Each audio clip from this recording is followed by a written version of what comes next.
Hey there, this is Codefinity, and in this video, we're going to talk about some basic React concepts. The thing is, we're going to do all this without actually using React. Instead, we're going to be using vanilla JavaScript and the DOM, or the Document Object Model.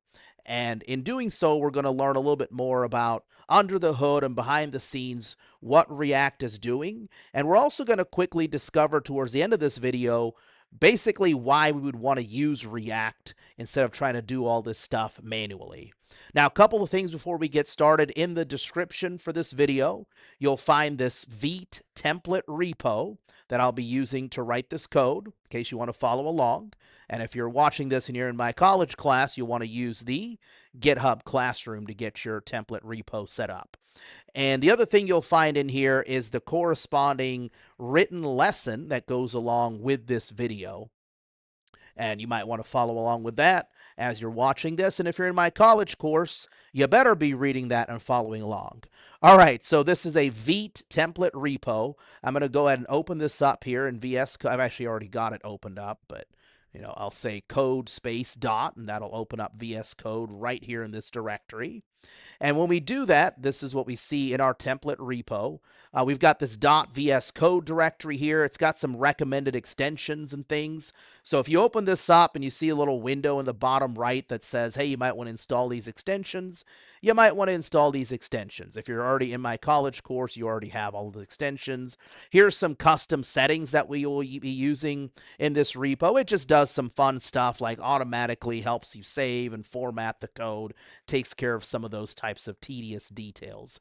Aside from that, this is a standard Vite template. If you're not familiar with Vite, you can take a quick look at what Vite is, but the long and short of it is a modern, really fast bundler that takes all of the fancy JavaScript based code that we write here and spits out HTML, CSS, and JavaScript, just exactly what the browser needs to render our wonderful applications. So again, if you use a regular Vite template, this is pretty similar to it. Only thing is I've added some stuff like Tailwind. So for some basic styling in here, we'll be using Tailwind. Tailwind, if you're not familiar, you can of course look that up. And that is a set of utility CSS classes, highly customizable, really allows you to iterate rapidly and add styles to things. Not really the focus of this video, just wanted to make a mention of that. That's all included. There's also a custom ESLint configuration that we use in my JavaScript class. And so there's a whole bunch of rules in here that kind of help you prevent making some messy bad habits and things like that. We got some prettier for formatting. So a whole lot of just extra tooling and things like that that's part of this template repo. Getting down into it, let's actually look at the code that really matters. In our HTML, we have a totally empty div right here. And this is just like you would see in a typical React application.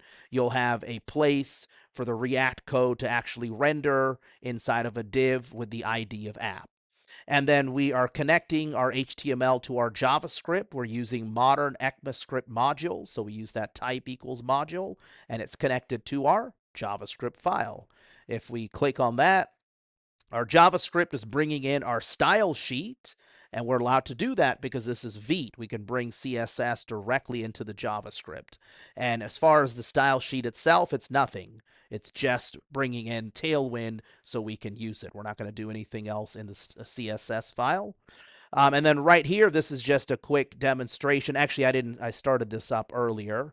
Let me switch over and do npm. Make sure you do npm I if you haven't already. That'll reach into your package JSON and build out all of the modules I just talked about, like Vite, ESLint, Tailwind. It'll install all those dependencies. Once you've done that, you can run npm run dev, and then you'll have this cool little hot module reloading thing going on here as part of Vite. What is hot module reloading? It means that as soon as I change the code and save it, it immediately updates it in the browser. So this runs like a true web server would. So pretty cool stuff for development. What is this code here? Hopefully this already looks familiar. If you're coming into this and you have no idea what document dot means or really what JavaScript is, or you don't recognize template literals, then you might want to check out that course link and go through some of the other lessons and get a better idea of what's going on. All right, so what we've got going on here is we're accessing the document object, and that is an object that allows JavaScript to basically talk to all of the nodes on the page. By node, we just mean, like, for instance, this div element is the main thing we're interested in. So we go into the document, we call this method query selector. So query is like asking a question, selector is like a CSS selector, and that's exactly what this string is. It says go into the document and find this element on the page that has an ID of app. And that's what we see right here. So that's what the JavaScript is doing at this point. Once we find that, we're going to say, hey, I want to work with its inner HTML, and I want to update or assign a new value to it. And that's what we see here. In this case, we're just using template literals, and our actual HTML gets rendered by this JavaScript file in the app directory. Okay?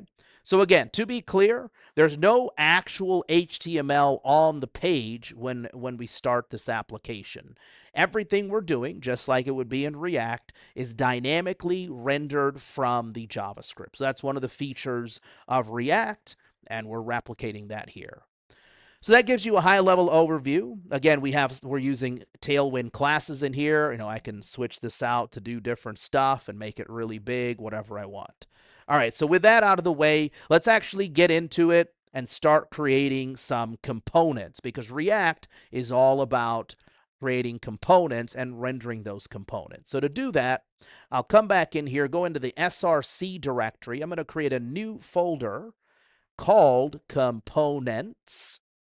And inside of here, we're going to create our first very simple component, and that's going to be called button.js. Oops, button.js. All right. And let's just get started with it here. We're going to make this we'll put some code in here, and we'll talk about it briefly. And that's actually way too fancy for what we're doing, Copilot. All we want to do is not quite like that. We need to use, there we go. So this is going to be a very simple function component. A function component is nothing but a function that ends up returning out some HTML. This is exactly, again, what React does. It just does it a little bit differently because it uses its own templating language called JSX. In this case, we're not using React. Instead, we're just using the built-in template literals. Now you'll notice on this function, we capitalize the name of the function. That's a convention that lets us know that this is a function component. What is a function component? Again, it's a function that spits out HTML. Couple of different ways we can write this. Typically in the React documentation, you'll see it written like this. We create the function, give it a name with a capital letter, and then we just do a default export, which means we're just exporting out this one thing and it gets imported into our JavaScript file over here. So we can say import button from ./components/button. We actually don't need to put the .js in there because we are using Vite, in fact. And so this is our automated tooling. It's saying, hey, you're not using button, that type of stuff. So we're getting ready to use it. No worries there. So we've gotten it imported, okay? And now let's just put it on the page by going in here and saying we'll just update this and actually get rid of all of, actually, I think the Copilot knows what we're doing. Oh, no, not really. Let me hit Command Z, and then we'll just call the button component. Okay, so this is what we have going on. Let me hide the sidebar here. And looks like we broke something, so we'll need to figure, oh, it's because I didn't actually call the function. There we go. All right, so as soon as we run that, no, that's still not correct. Let's see, do we need to put the .js? I may have misspoken earlier. Maybe we need to put .js. All right, fail to resolve .components, component/button.js. Oh, you know what? Look at what I did here. I created button, but somehow it didn't go into the components folder. Much better. Much, much better. All right, so that was again recording this, without a whole lot of fancy editing, showing you that I don't just write perfect code. I make mistakes all the time. So anyway, we finally got this button, and it doesn't look like anything because there's no styles. I mean, we can add a couple of styles in here. Yeah, sure, whatever, something like that. So that it looks more like a button, whatever. All right, so we just rendered our first function component. So let's take a look again at what this is. This is nothing but a function that spits out some HTML. And let me adjust the screen sizes here a little bit, or the window size, because we won't need that much room here. We'll prioritize looking at this code a little bit more. That way I can make this a little bigger. Okay, so we've got this button. It's a function, capital B button, just a default export. And again, a function component just spits out HTML. That's all we're doing here. We import this stuff, and then we say, hey, go into that app div that has nothing in it, and we actually call this function, right? Once you invoke or execute or call the function, it's going to run this code and return out that HTML. That's exactly the concept of what we do in React, but we're again doing this just with template literals and vanilla JavaScript. All right, so very good. We've gotten that in here. And if you're doing this as part of the classwork, this would be a great time to go in here and do a commit, right? Commit early, commit often. So I'm not going to take up time in this video showing all the commits, but if you're a student in my class, then you know what I'm talking about. Commit early, commit often. Now, let's make this button a little bit more useful. Let's make it interactive, right? Because right now it doesn't do anything, like nothing whatsoever. It's a fake button. So what we can do is come in here and just add something like handle click. Sure, we can just add a quick alert, okay? And then we're going to actually split this up a little bit. Here's where it gets a little bit weird, but we're going to say, look, there's a couple of things with regards to this button. I'm going to spit this out and say, for instance, I'll just say like my BTN. We'll give it an ID because we may need that later. Okay, that's fine. And then we're actually going to do one other thing here. We're going to say const attach events. And this is going to be a function. Again, I'll just kind of get this code typed in here, and then we'll try to break it down a little bit. And yeah, we'll do document query selector. Yeah, that should be good. Yeah, there we go. Okay, so now we're making this thing a little bit more interactive. I mean, it's not doing much. It's just throwing an alert on the screen. And according to our linting rules, we shouldn't be using alerts, but we'll ignore that for now. I may even update the template repo to allow that. So let's check this out. Now, this component encapsulates a couple of things. It encapsulates the HTML right here, and it also takes care of attaching its own events. Look at this function here. It's a regular function. We name this function camel case, starting with a verb, attach events, and we're using arrow syntax.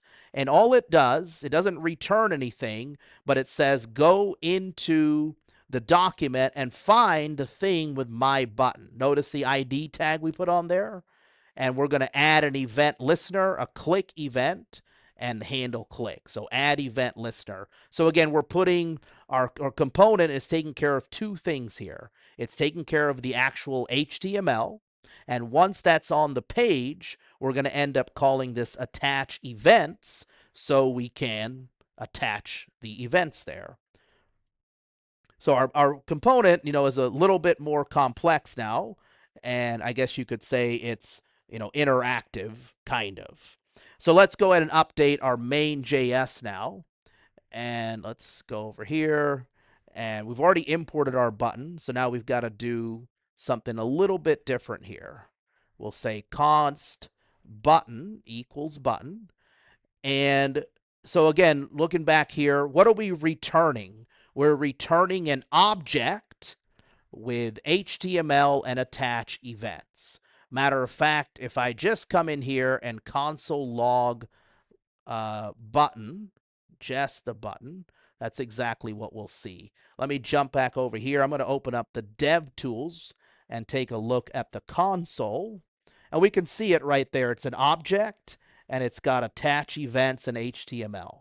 So that's what our fake Reactish sort of component is doing right now. It's got its HTML information and the ability to attach events to itself. And that's coming out as an object. All right, so with that said, let's actually go ahead and use those things. So, yep, that looks right, and that looks right. Okay, Copilot is picking up on what we're doing here. I hope you're picking up a little bit of what we're doing. So there's our button again, all right, without the styles or anything. So now our button component spit out HTML and the attach events method. First, we made sure that the HTML exists, and then we call attach events. What is attach events doing? Again, it's looking for my button, right there, my button, and when we click it, it's going to do that alert. So let's try clicking it over here, and it should say button clicked. Now, the order matters here. If I switch this around, this is not going to work. Now it's not even going to show the HTML. We're actually going to get an error here, and it's going to tell us something about, we can't find this button. The long and short of it is we have to make sure to render the HTML first, and only then can we find this button and attach events. So the order matters. That's already kind of a point of annoyance, trying to remember the order of things. And we're going to see as we continue how this just turns into kind of more and more of a mess. And that's ultimately why we end up using things like React. All right, let's move on. Again, you might want to commit the work if you're following along for the purposes of my course. So this isn't that great though, right? Because this button can only do one thing. In order to make this more flexible, we should be able to create the event handler out here and pass it into the button. Let's take care of that right now. We'll actually let this button receive an on-click parameter or property. And so most of this stuff is going to stay the same here, but we're going to get rid of this hard-coded function. And instead, that's it. That's actually the only changes we're going to make at this time. Now the button, notice, is more flexible. Yes, it takes care of its own HTML. Let me go ahead and put some classes in here.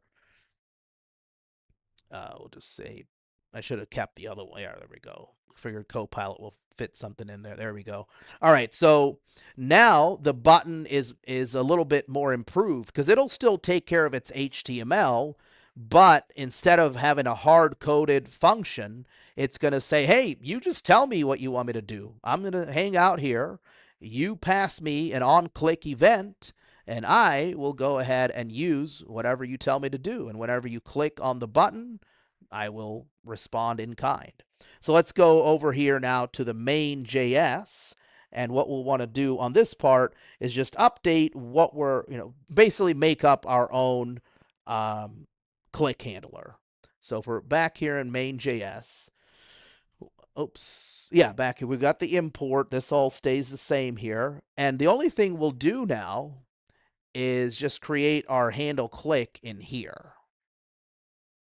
And we'll just, keep it the same, or you can add a console or whatever you want to do, console log. And now we're going to pass in handle click. And everything else, stays the same here. In fact, I'll just change this message a little bit. Hello from main.js. Now we know for sure that it's going to call this one here. And if we click this, hello from main.js. So that's a little bit more useful. Now our business logic, our main JavaScript file, dictates to the button what should happen when it's clicked. And again, it's not anything too crazy that we did. We just created a parameter on our function, and that way whatever gets passed in is what ends up happening whenever we click the button. All right, so cool. Might want to commit this as we move on. Let's move on to something a little bit different. Now we'll kind of do like some displaying of data. So I'm going to keep that button profile, or sorry, the button component, but I'm going to make a new component, and this is going to be profile.js. Okay, so kind of the same pattern here. Export default function profile, capital P. And we'll allow our profile to receive a user object. And then we'll just kind of create like a little card sort of thing here. Let's see what Copilot has in mind. Nah, that looks too crazy. I don't want to do all that. So for this one, uh, okay, let's set up our opening and closing divs. And then we'll pass in like an image. So we'll say $brace user dot image URL. So we'll create some user data to pass in here, okay? And then, yeah, this is probably all fine.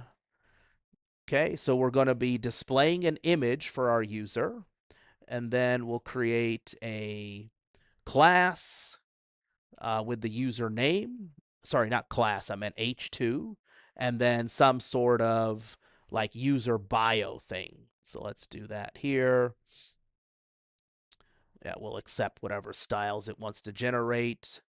And then here we'll say user.name.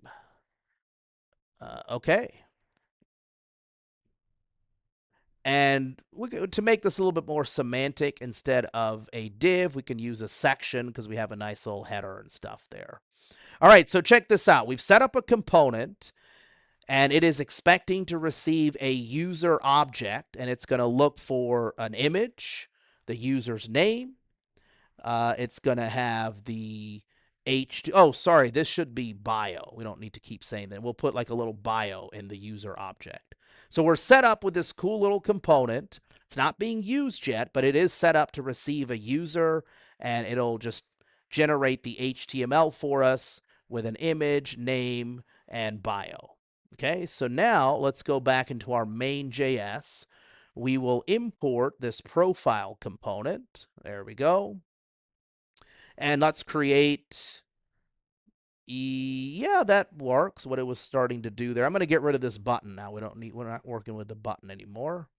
We'll delete that. We'll come back to the button, but let's go with const user equals. And yeah, see what I mean? We'll create this user thing, and then we'll just actually, let's see, user is fine. And let's just say document dot inner HTML equals profile and pass the user in. Okay. So that's I mean, you can already see it starting to work, right? I guess our image is, just a placeholder. That's fine.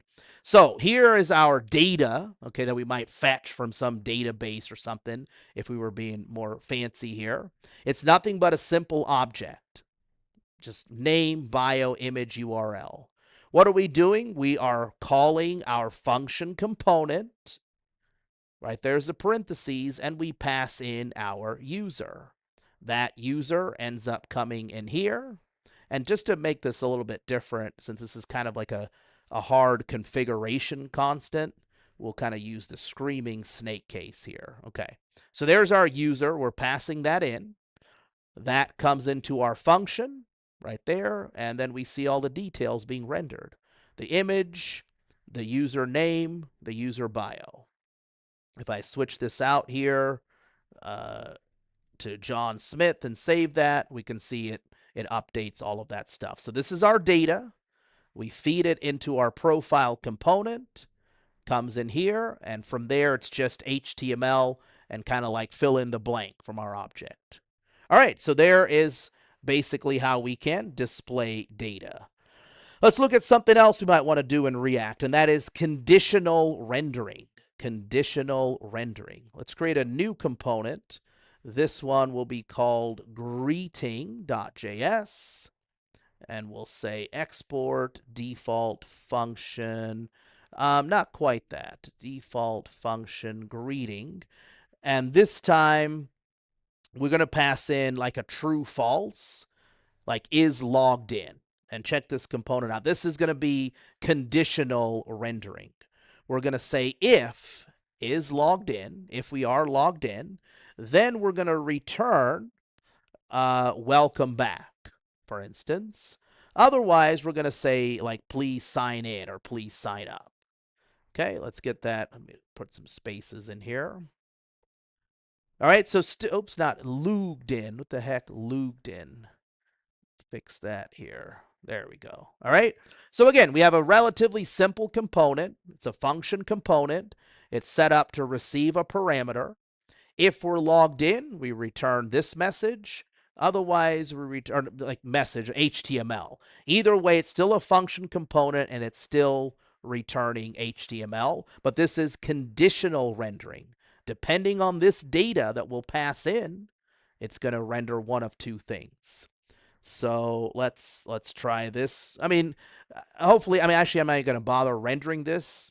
You can use your imagination on this one. Like I would just say is logged in true.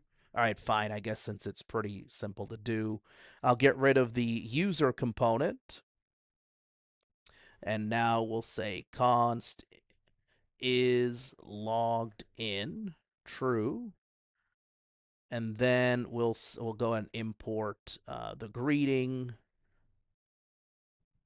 There we go. Import greeting. And then we'll say, yep, right here. If I save that, it's going to say welcome back. Yeah, I don't need the .js. Check that out. When you're using Vite, you don't need that. Okay, so that's cool. So it says is logged in. If I switch this to false, save it, please sign up. So there you go. It's either true or false. Either true or false. If it's true, we see that. If it's false, we see that. All right, moving on. Let's do another one very similar to this. So I'm going to keep that component. And what I will do is I'm going to create like a status badge sort of thing. Status-badge.js. Export default function status badge. Okay, and we'll pass in, pretty much the same type of thing, like is active. And this time we'll do it with a ternary instead of the if. So we'll say return, and then I think that's where we're going with this. Let's see.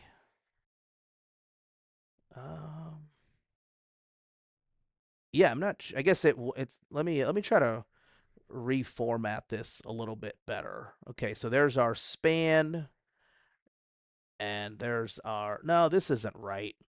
Sorry, let me just do it myself. You get to accepting all of the suggestions a little bit too quickly, that's what happens. All right, I'm going to break this up a little bit. I'm going to say span. And you know what? Actually, this is cool. Look, if it is active, it's going to be doing it in green. Otherwise, it's going to be red. Not necessarily what I was going to do, but I do like it. So yeah, that works. That works. Okay, so let's do that.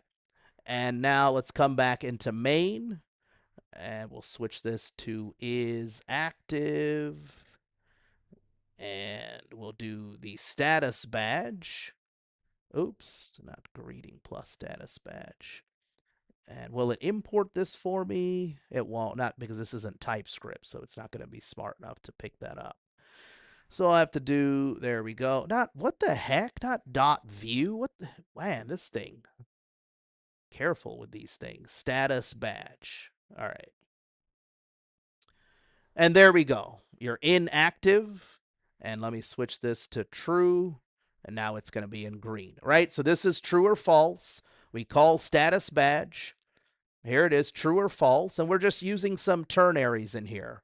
So we're using different CSS classes. If it's is active, we're doing green. Otherwise, we're doing red. And then the message is also active or inactive. So that's it, kind of more of the same. You can commit that and we'll move on. Let's move on to rendering lists, like an array of things, okay? So we're going to create our next component here. This component will be shopping list, shopping-list.js. Okay, we'll do more of the same. We'll be very wary of what Copilot is suggesting. That looks fine right there. Not exactly what we want there though. Okay, so I do want to pass in a bunch of like an array of items, so that's cool. And now what I'm going to do in here is do like list items equals, here we go, items dot map. I think, nope, yeah, that's actually what I want right here. We're going to go, let's see, we'll make this a little bit fancier actually. So we're going to say items dot map. Here, I'm going to do something a little bit different. Okay. So I'll say const style equals item dot. So we'll do something with our item where it might be a fruit. In which case we'll say, yeah, we'll just do like red or we'll do something different like magenta. Yeah, magenta or cyan.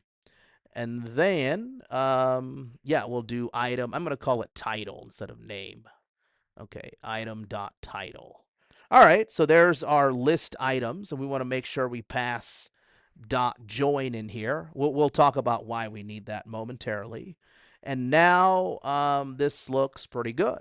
All right, so we have this shopping list. It's going to receive an array of items. Because it's an array, we can call map. We can look at each individual item in the array.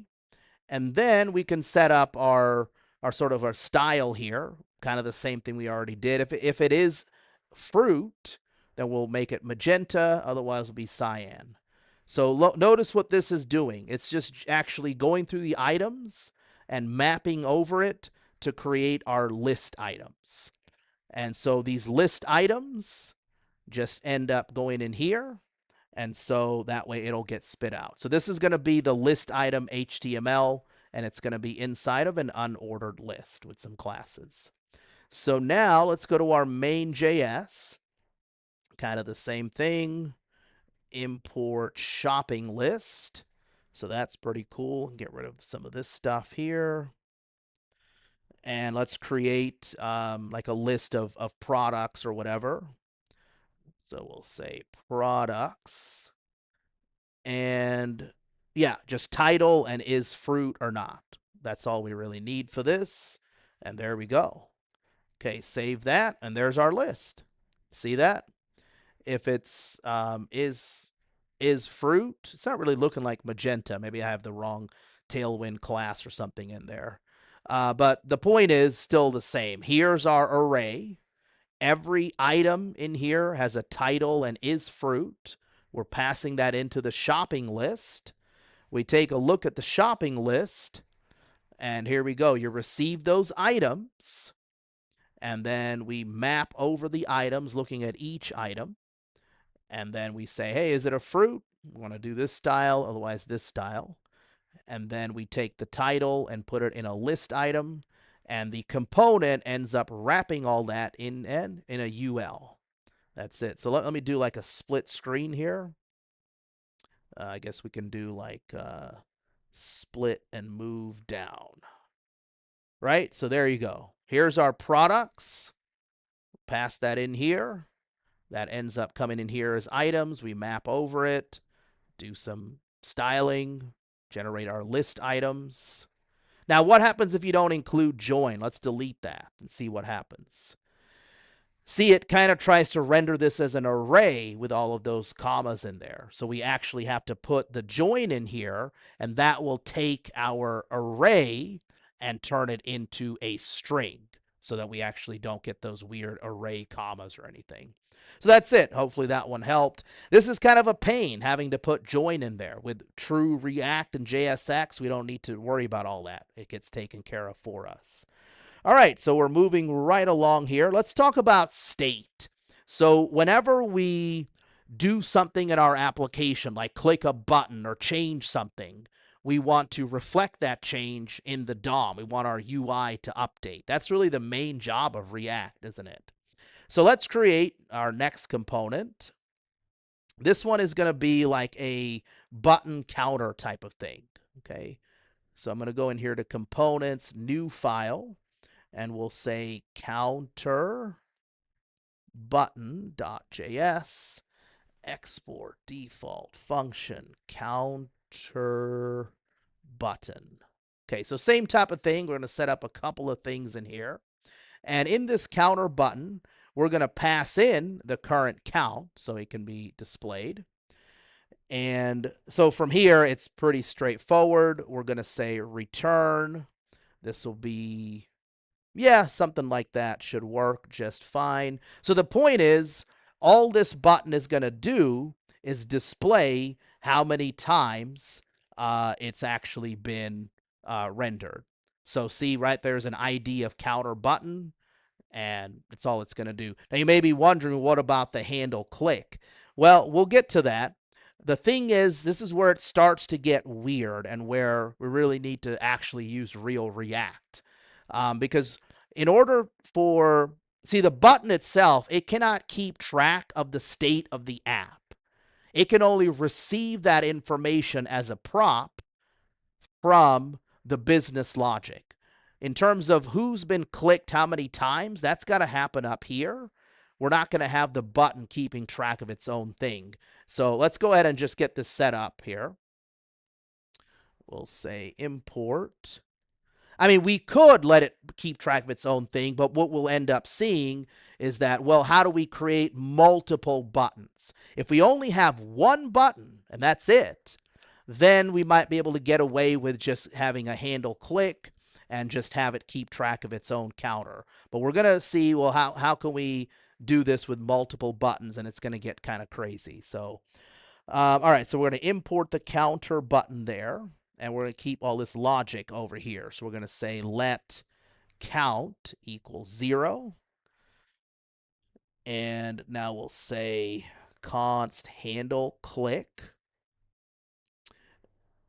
And yeah, what we'll do in here, just to try to emulate React, we'll say plus, I mean, yeah, whatever, count equals count plus 1.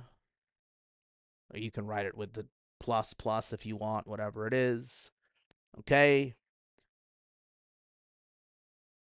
And, oops, not, I meant count. Okay, so see, we've established count out here, and then this function is going to reach out to count and increment it by 1 for us.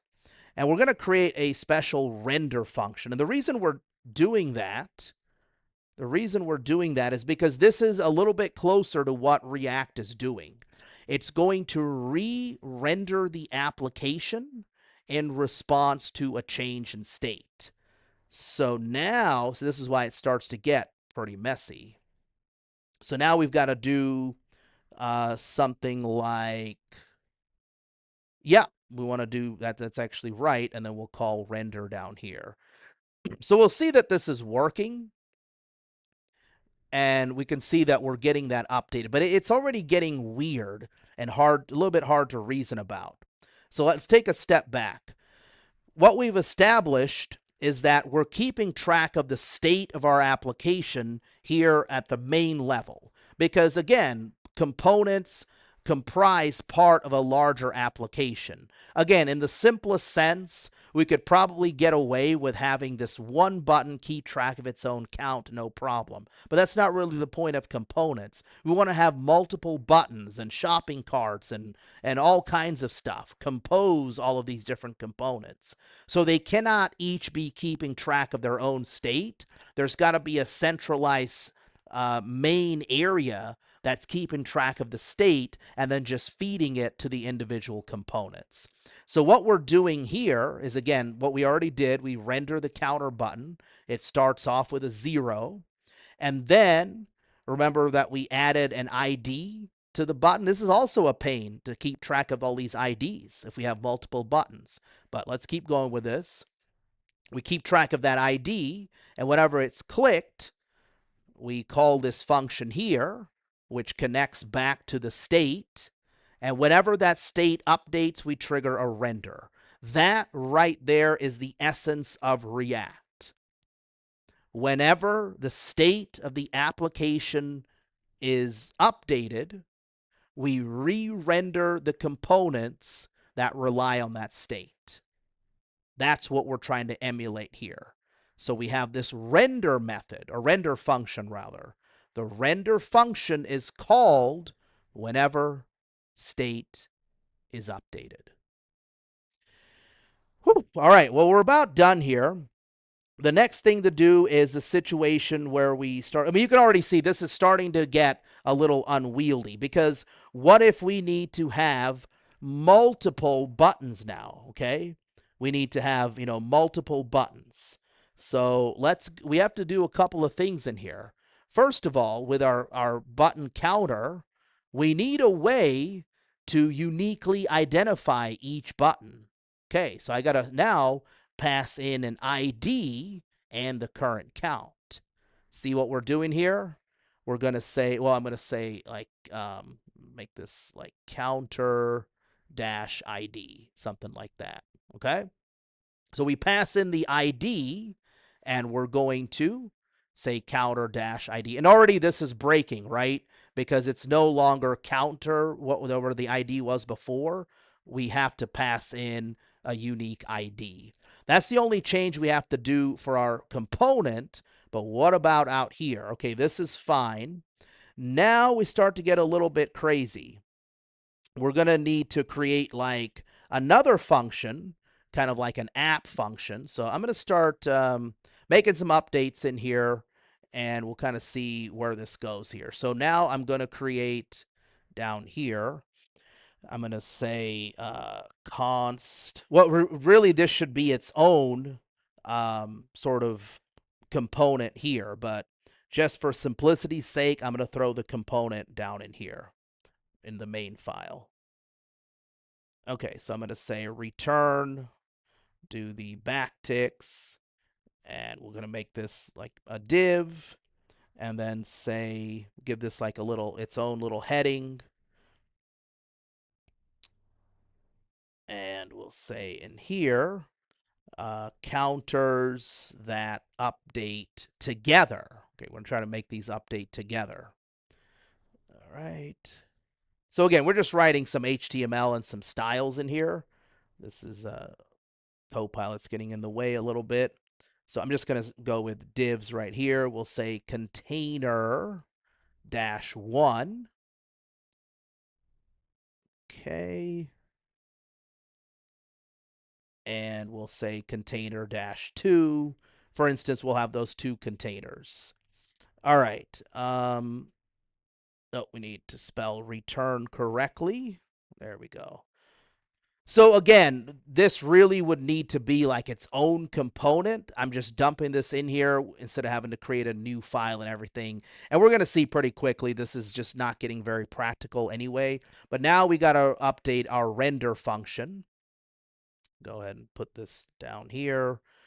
We'll say render function. It's going to get, a little bit more complicated, because now we're going to say document. Okay, so what we're going to do is in our app, we're going to call our app function component right here. That sets up all of this scaffolding with these div ID containers. Now we want to try to render both buttons. Render both buttons with the same count. All right, so let's see. I think that will. All right, there we go. Yeah, we can do container 1, container 2. So right here, this is going to be button ID 1, button ID 2. Going back to here, it's going to be counter -1, and counter -2. So we're passing in those IDs right there. So again, this is already ridiculous. We got to sit here and create unique IDs for all these buttons. That sucks. Okay, and now we're going to need to attach the same handler. So we're not even doing unique buttons. We're just attaching the same handler to both. So let's see, that looks fine. Yeah, that looks fine right there. And we're going to call our render function. Actually put the closing tag. I can't make it self-closing. So at this point, now it works. And both buttons are just using the same uh, handle click, and so they go in sync. Whether I click one or I click the other, it still works. All right. So this is already getting to be kind of messy.